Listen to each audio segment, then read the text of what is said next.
Assalamualaikum warahmatullahi wabarakatuh. Perkenalkan, kami dari mahasiswi IAIN Bone, Fakultas Ekonomi dan Bisnis Islam, Program Studi Ekonomi Syariah Kelompok 2 tahun 2018. Perkenalkan, nama saya Kartika Ekawati. Perkenalkan, nama saya Maria Mawarni. Perkenalkan, nama saya Rahmawati. Pada kesempatan ini kami akan membahas materi tentang maslahah dan fala dalam ekonomi mikro Islam. Untuk lebih jelasnya, silakan simak video ini. Materi yang pertama yaitu mengenai pengertian maslahah. Maslahah secara bahasa berasal dari bahasa Arab yang berarti segala sesuatu yang mendatangkan kebaikan. Secara etimologi, maslahah sama dengan manfaat, baik dilihat dari segi makna maupun lafalnya.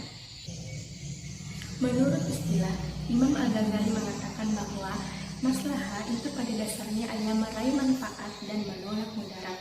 Dalam hal ini, menjaga 5 maqasid syariah. Yang pertama itu agama, yang kedua jiwa, yang ketiga akal, yang keempat keturunan, dan yang kelima adalah harta. Dari penjelasan tersebut dapat kita tarik kesimpulan bahwa maslahah merupakan konsideran utama dalam mengevaluasi nilai manfaat dan mudarat dalam kegiatan manusia, baik kegiatan produksi maupun kegiatan konsumsi. Baik, selanjutnya yaitu klasifikasi maslahah. Maslahah dapat diklasifikasikan menjadi 3 aspek. Yang pertama itu aspek kualitas dan kepentingan maslahah. Aspek kualitas dan kepentingan maslahah ini terbagi lagi menjadi 3 bagian. Yang pertama itu maslahah daruriyah. Maslahah daruriyah adalah maslahah yang berhubungan dengan kebutuhan pokok manusia baik di dunia maupun di akhirat. Maslahah ini seperti yaitu memelihara agama, memelihara jiwa, memelihara akal, keturunan, dan harta. Baik, yang kedua adalah maslahah hajiyah. Maslahah hajiyah adalah maslahah yang digunakan untuk menyempurnakan maslahah pokok atau mendasar sebelumnya dalam bentuk keringanan untuk mempertahankan dan memelihara kebutuhan pokok manusia. Misalnya yaitu dalam fikih muamalah diperbolehkan jual beli simpanan. Baik, yang ketiga itu maslahah tasniyah. Maslahah tasniyah adalah maslahah pelengkap, yakni memiliki keleluasaan untuk melengkapi maslahah sebelumnya. Maslahah seperti ini misalnya yaitu dianjurkan untuk memakai pakaian yang bersih. Selanjutnya yaitu aspek kedua. Aspek kedua yaitu berubah atau tidaknya maslahah. Berubah atau tidaknya maslahah di sini terbagi menjadi atas 3 bagian. Yang pertama itu maslahah stabilitas. Maslahah stabilitas adalah maslahah yang bersifat tetap, tidak berubah-ubah sampai dengan akhir zaman. Misalnya itu kewajiban beribadah. Baik, selanjutnya yaitu maslahah mutakhayirah. Maslahah mutakhayirah ini adalah maslahah yang berubah-ubah sesuai dengan perubahan tempat, waktu, dan subjek hukum. Maslahah seperti ini berkaitan dengan permasalahan muamalah dan adat istiadat. Selanjutnya yaitu keberadaan maslahah. Keberadaan maslahah di sini terbagi lagi menjadi atas 3 bagian. Yang pertama itu maslahah mu'tabarah. Maslahah mu'tabarah adalah maslahah yang didukung oleh syariah, yakni ada dalil khusus yang menjadi dasar bentuk dan jenis maslahah. Yang kedua yaitu maslahah mubhah. Maslahah mubhah adalah maslahah yang ditolak oleh syariah karena bertentangan dengan ketentuan syariah. Yang ketiga itu maslahah mursalah. Maslahah mursalah adalah maslahah yang keberadaannya tidak ditolak oleh syariah dan tidak boleh diterima oleh syariah berdasarkan dalil-dalil yang rinci. Yang ketiga itu aspek kandungan maslahah. Aspek kandungan maslahat terbagi menjadi atas dua bagian. Yang pertama itu maslahah ammah. Maslahah ammah adalah maslahah umum yang menyangkut kepentingan orang banyak. Maslahah umum ini tidak berarti menyangkut kepentingan semua orang, tetapi hanya bisa menyangkut kepentingan mayoritas umat atau kelompok. Yang kedua itu maslahat tasha. Maslahat tasha adalah maslahat pribadi. Maslahat seperti ini berkaitan dengan pemutusan hubungan perkawinan seseorang yang dinyatakan zina. Apabila maslahat ini bertentangan dengan maslahat ammah, maka maslahat ammah yang lebih didahulukan. Baik, materi selanjutnya yaitu stratifikasi maslahat. Dalam maslahat terdapat 3 stratifikasi yang harus diperhatikan. Yang pertama itu maslahat daruriyah. Seperti yang telah saya jelaskan sebelumnya, bahwa maslahat daruriyah adalah maslahat yang berhubungan dengan kebutuhan pokok manusia baik di dunia maupun di akhir. Maslahat daruriyah ini adalah maslahat yang sangat penting. Apabila maslahat ini larut dalam kehidupan manusia, maka akan terjadi kerusakan, kehancuran, bencana pada tatanan hidup manusia. Yang kedua itu maslahat hajiyah. Maslahat hajiyah adalah maslahat yang dibutuhkan untuk menyempurnakan maslahat pokok dan menghilangkan kesulitan yang dihadapi. Contoh maslahat seperti ini yaitu misalnya diperbolehkan untuk berangkat sholat. Yang ketiga itu maslahat tasniyat. Maslahat tasniyat adalah maslahat yang bersifat pelengkap, yakni memiliki keleluasaan untuk melengkapi maslahat daruriyah dan maslahat hajiyah. Maksud maslahat ini adalah untuk kebaikan dan kebagusan budi pekerti. Misalnya yaitu dianjurkan untuk menutup aurat dan memakai pakaian yang bersih.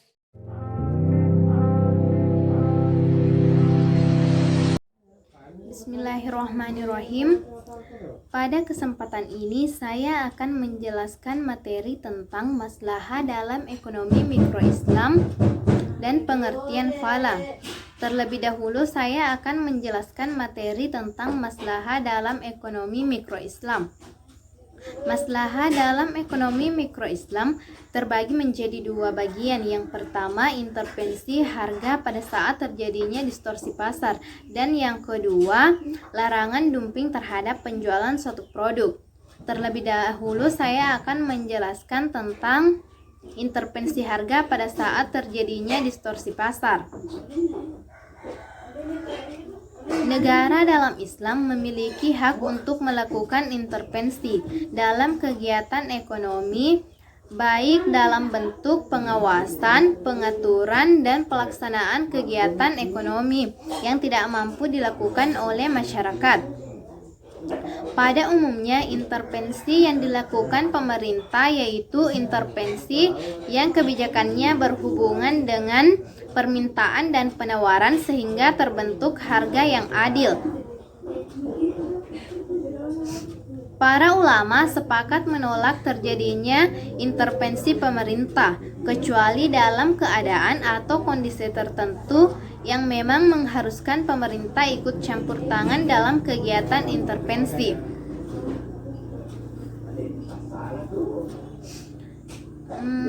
Maslahah yang kedua yaitu larangan dumping terhadap penjualan suatu produk. Dumping merupakan sistem penjualan dengan jumlah yang sangat besar yang dilakukan di pasaran luar negeri dengan harga yang sangat murah. Dalam prakteknya, dumping merupakan praktik yang tidak adil dikarenakan dapat merugikan negara-negara dalam negeri yang melakukan produksi sehingga produksinya tidak mampu bersaing secara adil dikarenakan adanya produksi dari luar negeri dengan harga yang sangat murah. Produksi luar negeri tidak mampu bersaing dikarenakan mereka melakukan produksi dengan harga yang lumayan mahal, akan tetapi produksi dari luar negeri menjual produknya dengan harga yang murah sehingga hal ini tidak mampu bersaing. Selanjutnya saya akan menjelaskan materi yang kedua yaitu pengertian fala. Fala berasal dari bahasa Arab yang berarti kesuksesan, kemudahan, dan kemuliaan. Sehingga dapat saya simpulkan bahwa fala adalah kesuksesan, kemudahan, dan kemuliaan yang diperoleh seseorang dengan tujuan mencakup dunia dan akhirat. Melanjutkan materi mengenai tujuan fala bagi kehidupan manusia. Tujuan fala bagi kehidupan manusia dibawa oleh orang Islam melalui aspek lengkap dan menyeluruh bagi kehidupan manusia. Aspek tersebut meliputi spiritual, moralitas, ekonomi, sosial, budaya, dan politik. Untuk memenuhi kebutuhan hidupnya, aspek mikro membahas 3, yaitu yang pertama, kebutuhan manusia akan faktor biologis, yang kedua faktor ekonomis, yang ketiga faktor sosial. Sedangkan aspek makro membahas tentang kesejahteraan menuntut adanya ekologi, dan yang kedua yaitu lingkungan yang higienis. Kita ketahui bahwa akhirat akan adanya akhirat di situ.